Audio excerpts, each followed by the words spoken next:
আবারও শুরু হলো 35,000 অঙ্গনওয়াড়ি কর্মচারী নিয়োগের প্রক্রিয়া। তো বন্ধুরা, আবারও আপনাদের সামনে 35,000 কর্মচারী কিন্তু নিয়োগ করতে চলেছে, সেটা কিন্তু অঙ্গনওয়াড়ি কর্মচারী হিসাবে। তো আজকের প্রতিবেদনে অঙ্গনওয়াড়ি কর্মচারীদের কত রিক্রুটমেন্ট করতে চলেছে রাজ্য সরকার, সেটা আপনাদের সামনে তুলে ধরবো।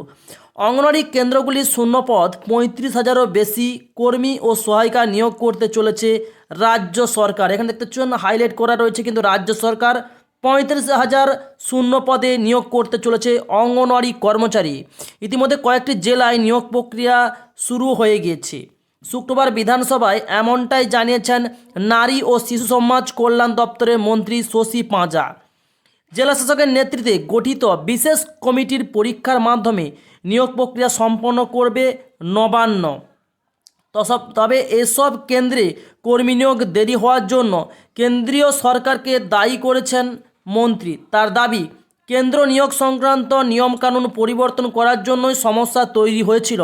এখন সেই সমস্যা দূর হয়েছে। এবং প্রসঙ্গে আরও উল্লেখ করেছেন যে কেন্দ্রের নয়া নিয়মে অঙ্গনওয়াড়ি কর্মী এবং সহায়িকা উভয় পদে আবেদনের জন্য ন্যূনতম শিক্ষাগত যোগ্যতা হতে হবে উচ্চ মাধ্যমিক পাস। অর্থাৎ এই যে কর্মচারী নিয়োগ হবে অঙ্গনওয়াড়ি দপ্তরে, কর্মী এবং সহায়িকা দুটি পদে রিক্রুটমেন্ট করতে চলেছে। কর্মী এবং সহায়িকা পদের জন্য যে শিক্ষাগত বা কোয়ালিফিকেশান লাগে, সেটা কিন্তু এই বছর মাধ্যমিকের জায়গায় উচ্চ মাধ্যমিক, অর্থাৎ উচ্চ মাধ্যমিক পাস থাকলে তবেই আপনি আবেদন করতে পারবেন। এতদিন অষ্টম শ্রেণী উত্তীর্ণ হলে সহায়িকা পদে আবেদন করতে পারতেন, কিন্তু এবছরের নতুন নিয়মে শুধুমাত্র উচ্চ মাধ্যমিক পাস হলে তবেই আপনি এখানে আবেদন করতে পারবেন। শুক্রবার বিধানসভার লবিতে সাংবাদিকদের প্রশ্নের উত্তরে শশী দেবী জানিয়েছেন, রাজ্যের মোট 1,19,481টি অঙ্গনওয়াড়ি কেন্দ্র আছে। প্রতি কেন্দ্রে একজন করে মহিলা কর্মী এবং সহায়িকা থাকেন। বর্তমানে 21,492 কর্মী এবং 13,906 কর্মী সহায়িকার শূন্যপদ রয়েছে। সব মিলিয়ে সংখ্যা দাঁড়াচ্ছে প্রায় 35,398টি। বিধানসভার প্রশ্নের উত্তরের পর্বে মন্ত্রী জানান, এই সংক্রান্ত কিছু আইনি জটিলতা প্রথমে তৈরি হয়েছিল, তা মিটলেও কেন্দ্র সরকার নিয়োগ সংক্রান্ত নিয়মকানুনের পরিবর্তন করে দেয়। তাই ইচ্ছে থাকলেও নিয়োগ করা যাচ্ছিল না। এতদিন কর্মী পদে নিযুক্তের জন্য ন্যূনতম উচ্চ মাধ্যমিক ও সহায়িকা পদের জন্য অষ্টম শ্রেণী উত্তীর্ণ হতে হতো। কেন্দ্রে এই নিয়ম বদলে দুটি পদের জন্য উচ্চ মাধ্যমিক পাস ন্যূনতম করে দিয়েছেন। অর্থাৎ শিক্ষাগত যোগ্যতা ধার্য করেছেন, উচ্চ মাধ্যমিক পাস করতে হবে, তবেই আপনি এখানে আবেদন করতে পারবেন।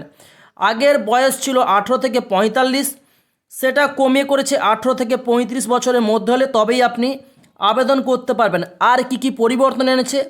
দুটি ক্ষেত্রেই রাজ্য সরকার নির্দিষ্ট কারণ দেখিয়ে আপত্তি করেছিল। তার প্রেক্ষিতে কেন্দ্রীয় সরকার জানায়, অষ্টম শ্রেণী পর্যন্ত শিক্ষাগত যোগ্যতা নিয়ে যারা সহায়িকা হচ্ছেন কর্মী পদে, তাদের পদোন্নতি আটকাবে না। সেক্ষেত্রে অবশ্য অন্তত 10 বছর সহায়িকার কাজ করতে হবে সংশ্লিষ্ট প্রার্থীকে, অর্থাৎ তার কিন্তু প্রমোশন কিংবা বেতন বৃদ্ধি হবে না। তাই উচ্চ মাধ্যমিক পাস কিন্তু যোগ্যতা রেখেছেন।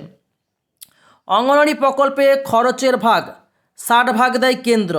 অঙ্গনওয়াড়ি যে প্রকল্পটি, তার কিন্তু খরচ দেয় কেন্দ্র 60, 40 দেয় রাজ্য সরকার।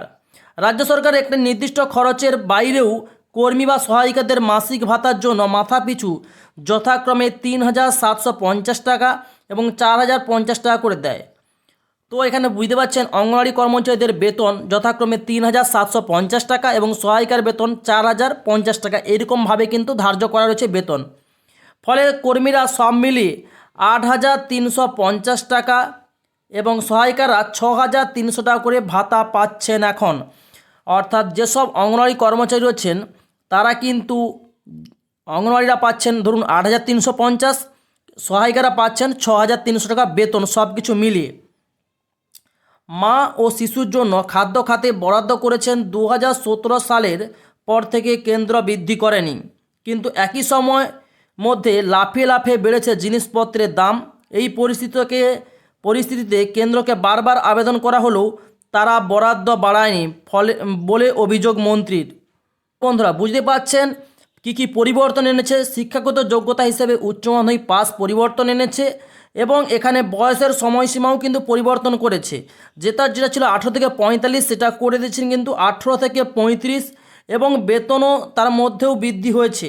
এখন 18 থেকে 35 হলে আবেদন করতে পারবেন। তার পাশাপাশি কিন্তু এখানে বেতন যথাক্রমে বৃদ্ধি পেয়েছে 8,350 টাকা এবং সহায়িকারা 6,300 টাকা।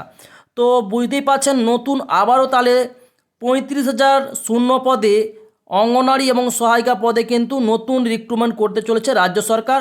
এবং তার বাজেটের মধ্যে রাজ্য দেয় 60 ভাগ, কেন্দ্র দেয় তার বাজেটের মধ্যে কেন্দ্র দেয় 60 ভাগ এবং রাজ্য দেয় 40 ভাগ। এইভাবে কিন্তু অঙ্গনওয়াড়ি কর্মচারী নিয়োগটা হয়। তো আজকের ভিডিও কেমন লাগলো কমেন্টস বক্সে অবশ্যই কমেন্টস করে জানাবেন। ভিডিও ভালো লাগলে ভিডিওতে একটা লাইক করে যাবেন, চ্যানেলটা সাবস্ক্রাইব করে যাবেন এরকম নতুন নতুন ভিডিও সবার প্রথম দেখার জন্য। তো thanks for watching my video.